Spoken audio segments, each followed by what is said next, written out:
모세가 그의 장인 이드로에게로 돌아가서 그에게 이르되 내가 애굽에 있는 내 형제들에게로 돌아가서 그들이 아직 살아있는지 알아보려 하오니 나로 가게 하소서. 이드로가 모세에게 평안히 가라 하니라. 여호와께서 미디안에서 모세에게 이르시되 애굽으로 돌아가라. 내 목숨을 노리던 자가 다 죽었느니라. 모세가 그의 아내와 아들들을 나귀에 태우고 애굽으로 돌아가는데 모세가 하나님의 지팡이를 손에 잡았더라. 여호와께서 모세에게 이르시되 내가 애굽으로 돌아가거든 내가 내 손에 준 이적을 바로 앞에서 다 행하라. 그러나 내가 그의 마음을 완악하게 한즉 그가 백성을 보내주지 아니하리니 너는 바로에게 이르기를 여호와의 말씀에 이스라엘은 내 아들 내 장자라.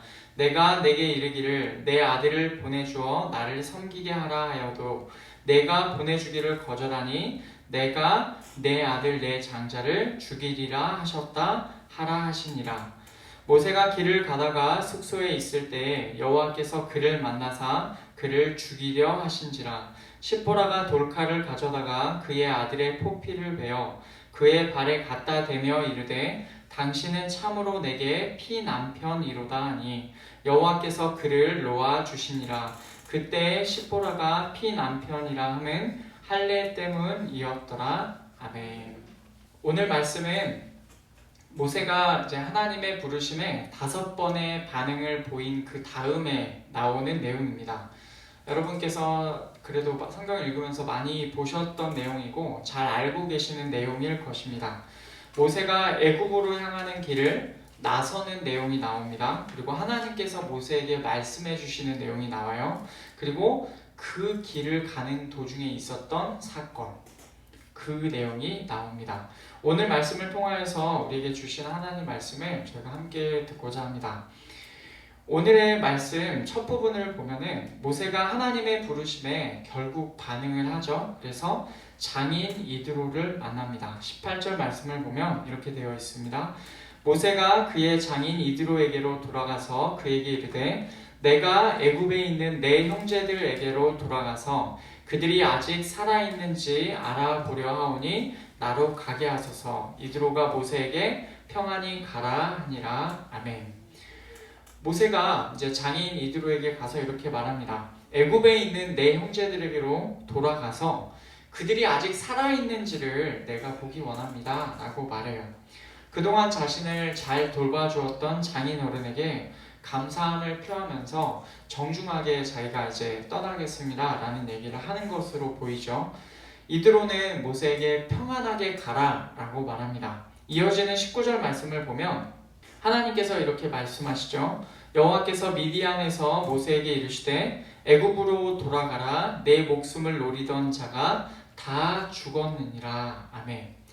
하나님께서 아직 미디안에 있는 모세에게 애굽으로 돌아가라 라고 말씀하십니다. 그러면서 그의 목숨을 찾는 모든 사람들이 죽었다 라고 말씀하세요. 어쩌면 모세는 자신이 애굽으로 돌아가면 자기의 목숨이 위협을 받을지도 모른다라는 생각을 했을지도 모르겠어요. 그런 이유로도 하나님의 부르심에 그렇게 사양했을 수도 있죠. 이제 모세는 이 하나님의 말씀을 듣고 애굽으로 가는 길을 떠납니다. 20절 말씀에 보면 그가 어떻게 떠나는지가 나오는데 모세가 그의 아내와 아들들을 나귀에 태우고 애굽으로 돌아가는데 모세가 하나님의 지팡이를 손에 잡았더라. 아멘. 모세가 혼자 가지 않습니다. 아내와 아들들을 취하였어요. 그리고 나귀 위에 그들을 태워가지고 애굽 땅으로 돌아갑니다. 그때 모세는 하나님의 지팡이를 손에 취하였습니다. 하나님의 지팡이를 손에 잡고 그 길을 나서죠. 그 지팡이가 뭘 의미했냐면 하나님의 말씀을 따라 순종하면 하나님의 능력이 나타난다. 이 사실을 의미하고 있습니다. 그 지팡이를 들고 애굽 땅으로 가고 있어요. 그런데 하나님께서 그렇게 애굽 땅으로 돌아가는 모세에게 말씀을 주십니다. 21절부터 23절까지의 말씀에서 그 내용이 담겨 있는데 이 말씀을 보면 애굽에서 이제 일어나게 될 상황이 전반적으로 그려져 있습니다. 21절을 보면 이렇게 되어 있죠. 여호와께서 모세에게 이르시되 내가 애굽으로 돌아가거든 내가 내 손에 준 이적을 바로 앞에서 다 행하라. 그러나 내가 그의 마음을 완악하게 한즉 그가 백성을 보내주지 아니하리니. 아멘. 하나님께서 이제 모세에게 이렇게 말씀하세요. 모세의 손에 내가 둔 모든 이적들을 바로 앞에서 행하라 라고 하시죠. 그 말씀을 따라 실제로 모세는 바로 앞에서 여러 가지 이적들을 행하게 될 것입니다. 그런데 중요한 점은 뭐냐면 그런 이적들을 보더라도 바로가 백성을 보내지는 않을 것이다 라는 것입니다. 그 이유는 하나님께서 바로의 마음을 완악하게, 하나님께서 바로의 마음을 강하게 만드실 것이기 때문에 그렇다라고 하시죠. 하나님께서 의도적으로 바로의 마음을 강하게 하신다라는 말씀을 하세요. 그리고 22절과 23절을 보면 하나님께서 더 구체적인 상황을 미리 말씀해 주십니다. 너는 바로에게 이르기를 여호와의 말씀에 이스라엘은 내 아들 내 장자라. 내가 내게 이르기를 내 아들을 보내주어 나를 섬기게 하라 하여도 내가 보내주기를 거절하니 내가 내 아들 내 장자를 죽이리라 하셨다 하라 하시니라. 아멘. 이렇게 하나님께서 말씀하세요. 하나님께서는 바로에게 이제 하시는 말씀이에요. 이제 모세를 통해서 전하게 하시는 거죠. 이스라엘은 내 아들, 내 첫째이기에 내 아들을 보내라 라고 하십니다. 그런데 바로는 거절할 것이 뻔하죠. 바로가 하나님의 말씀을 거절하자 이제 하나님께서 뭐라고 하시냐면 바로의 아들, 내 장자, 바로의 첫째를 죽이실 것이다 라고 하시죠. 이것이 모세가 가서 이스라엘 백성을 이끌어 나와야 할 애굽에서 벌어질 일인 것입니다. 하나님께서는 모세에게 이 일들을 미리 말씀해 주셨어요.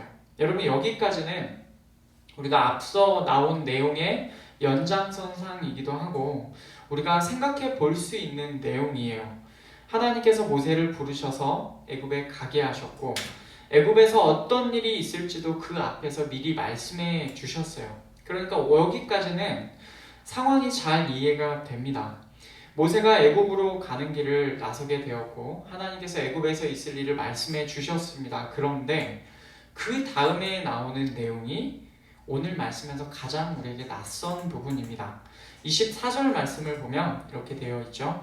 모세가 길을 가다가 숙소에 있을 때에 여호와께서 그를 만나사 그를 죽이려 하신지라. 아멘. 모세가 애굽으로 가는 길에서 숙소에 있었습니다. 모세가 숙소에 있었는데 그 길 자체가 애굽으로 가는 길에 있었어요. 그때 하나님께서 그를 만나셨고 그를 죽이려고 하셨습니다. 하나님께서 왜 갑자기 모세를 죽이려고 하셨습니까? 하나님께서 모세를 부르셔서 애굽으로 가라라고 하셔놓고는 애굽에 가는 길에서 왜 그를 죽이려고 하셨을까요? 상황이 잘 이해가 되지 않습니다. 25절과 26절을 보면 그 상황이 계속 이어집니다. 시보라가 돌칼을 가져다가 그의 아들의 포피를 베어 그의 발에 갖다 대며 이르되 당신은 참으로 내게 피남편이로다 하니 여호와께서 그를 놓아 주시니라. 그때 시보라가 피남편이라 함은 할례 때문이었더라. 아멘.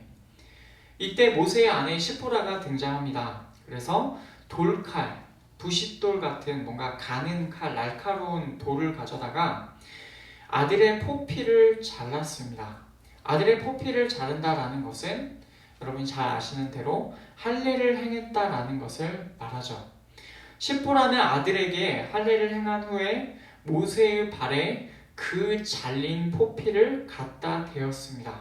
그리고 이렇게 말하죠. 확실히 분명히 당신은 나에게 피남편입니다 라고 말해요. 그러자 하나님께서 그를 놓아주셨다라고 합니다. 하나님께서 모세를 죽이시지 아니하고 살려주셨다라는 의미이죠. 26절의 뒷부분에서는 시보라가 모세를 가리켜서 피남편이라 라고 한 말이 할례 때문이라 라고 언급합니다. 여러분 이 내용, 우리가 낯설게 느껴지는 이 내용이 무엇을 말하고 있을까요? 이 부분은 출애굽기 초반부에서 이해하기에 굉장히 난해한 부분입니다. 십보라가 할례를 행한 일이 어떤 의미를 갖고 있을까요? 그리고 피남편이라고 말하는 것이 무슨 의미입니까? 오늘 말씀은 이 내용을 이해해야 전체적으로 이해할 수 있을 것입니다. 그래서 십보라가 할례를 행한 일이 어떤 의미를 갖고 있는지를 우리가 알아보고자 합니다. 십보라는 하나님께서 남편 모세를 죽이려고 하셨을 때 바로 돌칼을 취하여서 아들의 할례를 행하였습니다.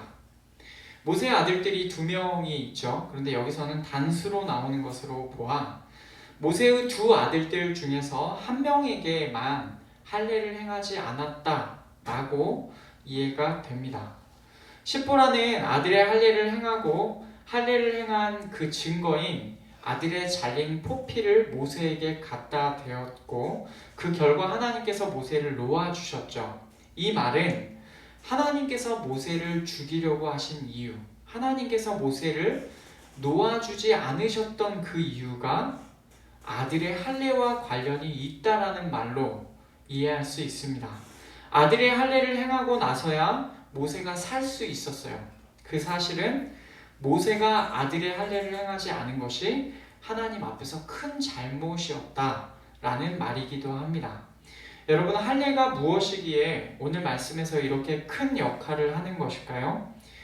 할례에 관하여서는 아브라함에게서 처음 등장합니다. 창세기 17장에 그 내용이 나오는데 창세기 17장을 보면 이렇게 되어 있습니다. 창세기 17장 9절부터 11절까지의 말씀 저와 여러분이 같이 읽겠습니다.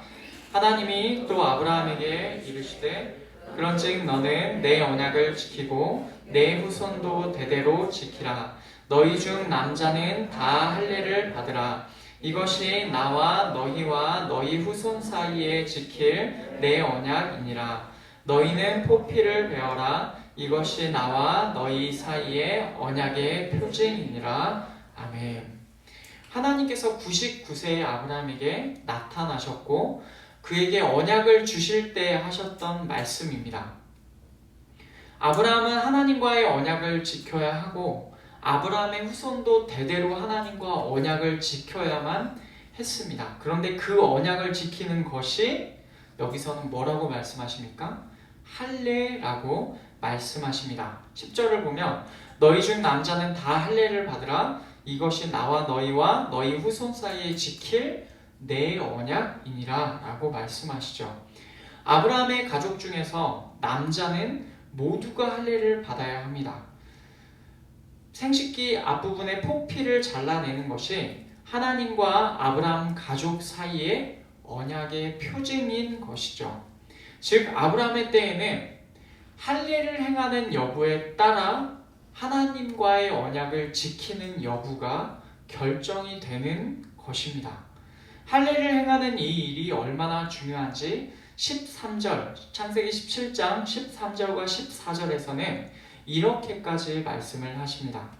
너희 집에서 난 자든지 너희 돈으로 산 자든지 할례를 받아야 하리니 이에 내 언약이 너희 살에 있어 영원한 언약이 되거니와 할례를 받지 아니한 남자 곧 그 포피를 베지 아니한 자는 백성 중에서 끊어지리니 그가 내 언약을 배반하였음이니라. 아멘. 집에서 난 자든지, 다시 말해서 아브라함의 친인척, 가족이든지 돈으로 산 자든지 아브라함의 집 안에 있는 모든 남자는 나아가서 아브라함의 모든 후손들과 그들의 집에 있는 남자들은 할례를 행해야 되는 것이죠. 이것은 영원한 언약이라 라고 말씀하시면서 할례를 받지 않으면 어떻게 된다고 하십니까? 백성 중에서 끊어진다고, 잘려진다라고 하십니다. 여러분, 이게 바로 할례입니다. 할례는 아브라함 가문의 사람으로서 하나님과의 언약의 표징입니다. 하나님과의 언약을 지키는 일이에요. 아브라함의 가문, 아브라함의 후손이라는 말은 곧 하나님의 언약 백성, 하나님의 백성이라는 말이죠. 즉 할례는 하나님의 백성으로서 필수적으로 이행해야 할 하나님과의 언약이었습니다. 하나님과의 언약 관계, 안에 있기를 원한다면 할례를 받아야 했던 것이죠. 그런데 모세는 자신의 아들들 중에 하나에게 이 할례를 행하지 않았고 이것이 문제가 된 것입니다. 모세가 왜 자신의 아들에게 할례를 행하지 않았을까요?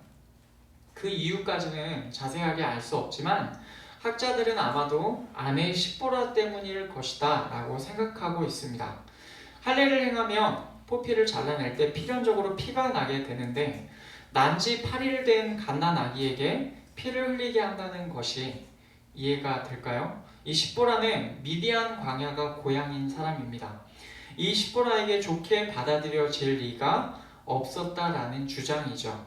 정확히는 모르지만 모세가 어쨌든 아들 한 명에게 할례를 행하지 않았다라는 사실은 분명하고 그것 때문에 지금 하나님께서 모세에게 그 책임을 묻고 계시는 것은 분명합니다.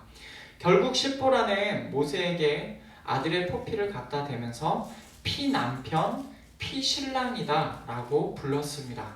피신랑, 피남편이라는 말은 무엇일까요? 하나님께서 지금 모세를 붙잡아서 죽이려고 하셨을 때 죽음에 가까웠습니다. 모세는 죽음에 가까웠던 남편 모세가 아들의 피를 흘리는 할례로 말미암아 죽음에서 벗어나게 되지요. 그런 점에서 보면 피남편이다 라는 말은 할례의 피를 흘림으로 말미암아 다시금 새롭게 얻게 된 남편, 다시금 살아나게 된 남편, 이것을 의미하는 것으로 생각할 수 있습니다. 확실히 당신은 할례의 피로 얻게 된 내 신랑입니다 라는 의미이죠. 십보라는 이제서야 할례의 의미, 피를 흘리는 것의 의미를 깨닫게 된 것으로 보입니다. 아울러서 모세 역시도 할례의 의미, 피 흘림의 의미를 그제서야 깊이 있게 깨닫게 되었을 것입니다. 여러분, 이렇게 십보라가 행한 할례에는 중요한 의미가 담겨 있어요. 하나님의 백성이 된다는 것은 하나님과의 언약을 이행해야 하는 조건이 있습니다. 하나님의 백성이라는 말은 좀 더 정확하게는 하나님의 언약 백성이라는 말인데 이 관계가 유지가 되려면 하나님과의 언약을 이행해야 되는 것이죠. 그것은 아브라함 때도 그러했습니다. 그리고 지금 모세의 때도 마찬가지인데 아직 시내산 율법이 제정되기 전 시점이기 때문에 아브라함의 그 할례가 그대로 모세의 시대에도 적용이 되는 것입니다. 할례를 행하는 것, 이것이 하나님과 하나님 백성 사이의 언약의 표징인 것이죠. 이 할례가 없다면 어떻게 되겠습니까? 언약은 무효입니다. 언약 백성이 될 수도 없어요. 이 당시에 출애굽 이전의 시점에 그리고 출애굽 당시의 시점에 언약 백성의 기본 조건이 할례였다라는 것입니다. 하나님께서는 모세가 하나님의 백성을 이끌고 나오기 위해 애굽으로 돌아가는 그 길에서 이 사실을 알려주려고 하셨던 것 같습니다. 이것은 마찬가지로 아브라함의 후손인 모세에게도 그리고 모세의 아들에게도 적용되는 법이죠. 단지 혈통적 배경에 의해서 내가 아브라함의 자손이니까 나는 하나님의 백성, 하나님의 언약 백성이다 라는 게 아니라 혈통적 배경에 의해서 진짜 하나님의 언약 백성이 되는 것이 아니라 할례라는 언약의 이행이 있어야만 했다라는 것입니다. 이렇게 보면 하나님과 하나님 백성 사이의 언약은 무엇이라고 말할 수 있습니까? 피로 이루어진 언약이다 라고 말할 수 있습니다. 할례의 피를 흘려야만 그 언약이 유효한 언약이 되는 것이죠. 그런데 십보라가 할례를 행한 것의 의미는 여기서 끝나지 않습니다.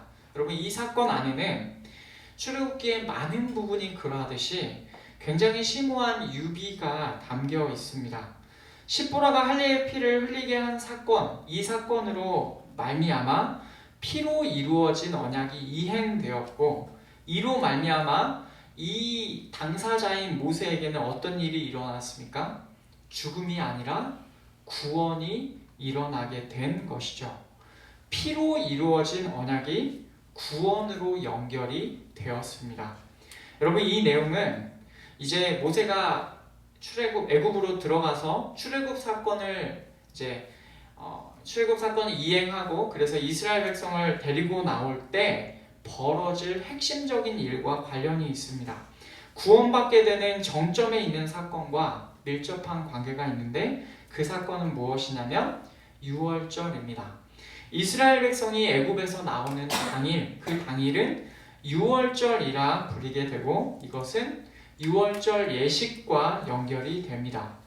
유월절을 준비할 때 당시 애굽에 있던 이스라엘 백성은 뭘 해야 됐냐면 피를 준비해야 했습니다. 출애굽기 12장 13절 말씀을 보면 이렇게 되어 있습니다. 내가 애굽 땅을 칠 때에 그 피가 너희가 사는 집에 있어서 너희를 위하여 표적이 될지라. 내가 피를 볼 때에 너희를 넘어가리니 재앙이 너희에게 내려 멸하지 아니하리라. 아멘. 그날 유월절에는 어린 양의 피가 문설주와 임방에 발라져 있어야 했습니다. 그렇게 피가 준비되어 있는 집에는 하나님께서 그 집의 피를 보시고 넘어가셔서 그 집에는 죽음을 면할 수 있게 된 것이죠. 여러분, 이 내용을 보면 이스라엘 백성의 구원, 출애굽을 의미하는 그 유월절 역시도 피로 이루어진 구원이다. 피로 이루어진 것이다. 라는 것임을 알 수가 있습니다. 그런데 이 유월절 사건은 단지 출애굽 때 한 번으로 끝나지 않아요. 이때 이루어진 이스라엘 백성의 출애굽, 구원을 기념하여 대대로 매년 이 날을 지켜야만 했어요. 이스라엘 백성이 애굽에서 나가고 이 유월절 예식에 매년 참여해야 하는데 이 예식에 참여하는 조건이 있습니다. 그 조건이 출애굽기 12장 뒷부분에 나옵니다. 48절, 49절 제가 읽겠습니다. 너희와 함께 거류하는 타국인이 여호와의 유월절을 지키고자 하거든 그 모든 남자는 할례를 받은 후에야 가까이 하여 지킬지니 곧 그는 본토인과 같이 될 것이나 할례 받지 못한 자는 먹지 못할 것이니라. 본토인에게나 너희 중에 거류하는 이방인에게 이 법이 동일하니라 하셨으므로. 아멘. 여러분, 그 조건은 무엇이냐면 유월절 예식에 참여하는 조건은 할례입니다. 할례를 받고 나서야 유월절 예식에 참여할 수 있는 것이죠. 원래 혈통적으로 이스라엘 백성은 당연하고요. 그들과 함께 거류하는 이방인도 유월절 예식에 혹시 참여하고 싶거든 할례를 행한 다음에 참여할 수 있는 것입니다. 이것을 좀 더 다른 표현으로 바꾸어 보면 할례의 피가 흘려져야만 구원을 기념하는 유월절 예식에 참여할 수 있다라는 말입니다. 결국 십보라가 할례를 행한 이 사건은 유월절의 구원과도 연결이 되어 있다라는 것입니다. 여기서 우리는 하나님께서 행하시는 구원의 법칙을 발견할 수 있습니다. 피로 이루어진 언약이 구원과 연결이 된다라는 것입니다. 피로 이루어진 언약은 거기서 끝나는 것이 아니라 나아가서 구원과도 연결이 된다라는 것이죠. 이렇게 십보라가 할례를 행한 일은 피로 이루어진 언약 그리고 피로 이루어진 구원이라고 말할 수가 있습니다. 그리고 이것은 유월절의 참된 의미인 구원의 실체적인 의미, 다시 말해서 예수님께서 이루신 구원과도 연결이 되는 것이죠. 예수님께서 유월절 어린 양으로서 대신 피를 흘려주셨습니다. 그 언약의 피로 말미암아 새 언약이 세워졌어요. 그 새 언약의 피로 말미암아 구원이 이루어지게 된 것입니다. 십보라가 할례를 행한 사건에 담겨있는 원리가 이렇게까지 연결될 수 있는 것입니다. 사실 오늘 출애굽기 말씀에서는 이 큰 그림의 그림자들을 조금 더 보여주고 있었어요. 어디에 나오냐면 22절과 23절에 보면 그 내용이 나옵니다. 너는 바로에게 이르기를 여호와의 말씀에 이스라엘은 내 아들 내 장자라 내가 내게 이르기를 내 아들을 보내주어 나를 섬기게 하라 하여도 내가 보내주기를 거절하니 내가 내 아들 내 장자를 죽이리라 하셨다 하라 하시니라. 아멘. 하나님께서 이스라엘 백성을 뭐라고 부르십니까? 내 아들, 내 첫째라고 부르시죠. 하나님의 아들, 하나님의 첫째를 보내주는 것을 바로는 거절하였어요. 이 바로는 어떻게 됩니까? 자신의 아들, 자신의 첫째를 잃게 되죠. 원리적으로 보면 내 아들, 내 첫째를 구원하기 위해서 마찬가지로 내 아들, 내 첫째의 피를 흘려야 되는 것입니다. 여기서 첫째 아들이라는 뭔가 한 그림자 같은 게 나와 있습니다. 하나님의 백성, 내 아들, 내 첫째의 구원을 위해서 다른 아들, 다른 첫째를 죽여야 하는 상황인 것이죠. 이런 구도가 하나님의 외아들, 예수님의 희생을 모형적으로 그림자처럼 드리워져 있다라고 생각되지 않습니까? 오늘 말씀의 첫 부분으로 되돌아가 보면 아마도 애굽으로 길을 막 떠나는 모세는 이런 일들이 벌어질지 몰랐을 것입니다. 그래서 20절 말씀을 보면 이렇게 되어 있죠. 모세가 그의 아내와 아들들을 나귀에 태우고 애굽으로 돌아가는데 모세가 하나님의 지팡이를 손에 잡았더라. 아멘. 모세는 하나님께서 이루실 구원과 그 능력의 상징인 지팡이를 가진 채로 애굽으로 돌아가고 있습니다. 하나님의 구원을 기대하고 하나님의 구원을 바라보며 하나님께서 있으라고 하신 자리에 있기 위해서 하나님의 지팡이를 손에 들고 가고 있습니다. 애굽에서 모세는 하나님의 구원을 목도하게 될 것입니다. 이 모세에게, 하나님의 지팡이를 들고 가는 이 모세에게 하나님께서는 피로 이루어진 언약과 피로 이루어진 구원에 관하여서 미리 가르쳐 주신 것입니다. 동시에 모세 역시도 그 언약을 이행함에 있어서 자기 역시도 예외가 되지 않음을 배웠을 것이죠. 여러분, 오늘 말씀이 우리에게는 어떻게 적용될 수 있겠습니까? 직접적으로 적용하여서 우리 역시 물리적인 할례를 받아야만 언약 백성이 될 수 있고 우리 역시 그래야만 구원받을 수 있다라고 말하면 안 됩니다.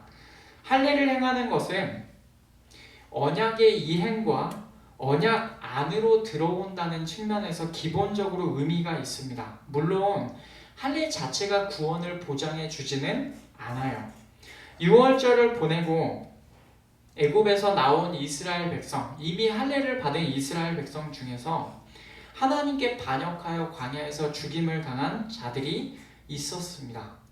이렇게 할례를 받았다고 해서 최종적으로 그것이 구원과 연결된다라고 말할 수는 없어요. 그럼에도 할례로 인하여서 언약 안으로 들어오게 되는 것은 맞습니다. 여러분, 하나님의 언약 백성이 되는 것은 오늘 말씀 출애굽기의 이 시점에서도 이미 혈통이 아니라 언약의 이행에 의해서 가능했습니다. 이스라엘 백성, 다시 말해서 아브라함의 자손, 혈통적인 자손이기 때문에 나는 하나님의 언약 백성이다라고 말하는 것이 성립되지 않다라는 말입니다. 혈통이 아니라 언약의 이행으로 하나님의 언약 백성이 이때부터 그랬습니다. 마찬가지로 새 언약의 시점에 살고 있는 우리도 언약을 통하여서 하나님의 백성이 되었습니다. 여러분, 우리가 혈통적으로 어때서 우리가 하나님의 백성이 되는 것이 절대 아닙니다. 우리에게는 예수 그리스도께서 당신의 몸으로 세우신 새 언약이 있습니다. 만약 혈통으로 하나님의 백성이 되는 것이라면 우리는 하나님의 백성이 될 수 없어요. 언약으로 하나님의 백성이 된다라는 이 놀라운 진리가 여러분, 시내산에서 율법이 주어지기 이전의 시점에 이미 말씀에 분명하게 드러나 있습니다. 언약을 통해서 하나님의 백성이 된다라는 사실이죠. 그러면 할례는 구체적으로 새 언약 안에 있는 우리에게 어떤 의미가 있습니까?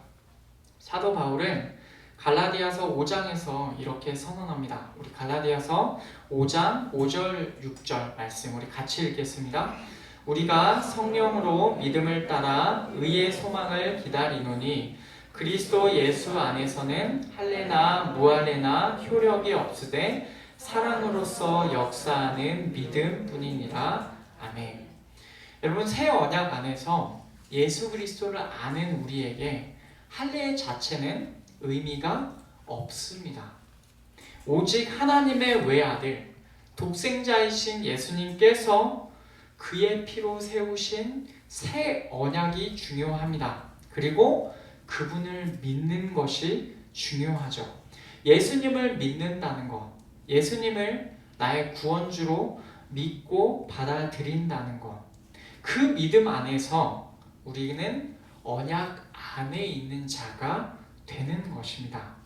아브라함과 출애굽의 시점에서는 그랬습니다. 할례를 행함으로 언약을 이행하였다고 한다면 새 언약에서는 예수 그리스도를 믿어 그분의 피를 마음에 뿌림으로 말미암아 언약 안에 있게 됩니다. 즉 예수님을 믿고 따르는 우리는 육체의 할례가 필요한 것이 아니라 마음의 할례가 필요한 자들입니다.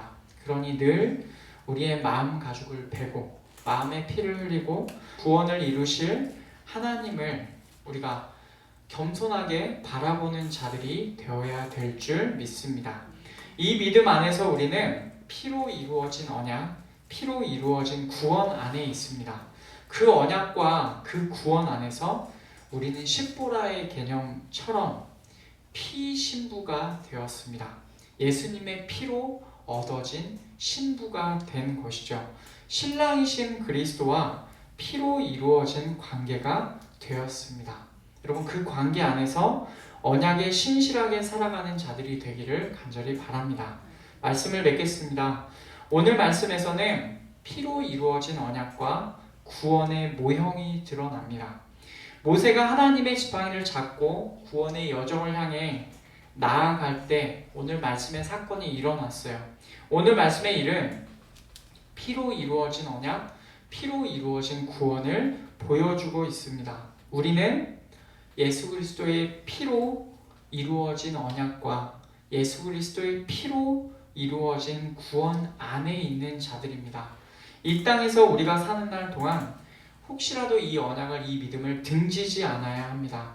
마음의 할례를 행하며 겸손한 눈으로 우리의 구원의 하나님을 바라보는 자들이 되기를 간절히 바랍니다. 또한 다시 오실 예수님을 바라보며 이 땅에서 그분의 신부로서 잘 준비되는 우리가 되기를 간절히 바랍니다.